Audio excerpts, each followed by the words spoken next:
तुम क्या कर रहे हो यहाँ? ये मेरे बाप का ऑफिस है, उठो।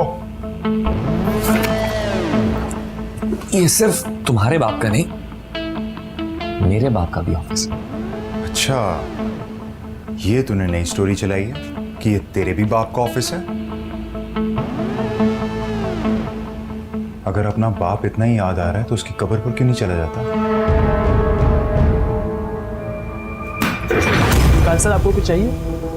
तुम जाओ यहाँ से यार, कुछ देर किसी को अंदर मत भेजना। Okay sir.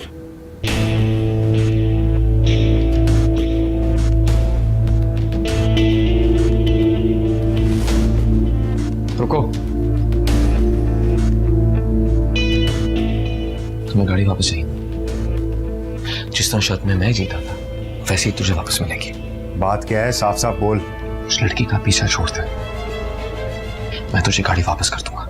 वो लड़की मेरी जिद बन चुकी है मिकाल, और तू अच्छी तरह से जानता है कि मैं बहुत जिद्दी हूं।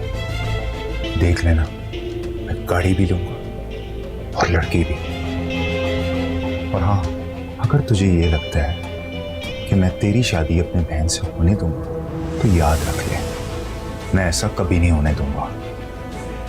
समझा तू?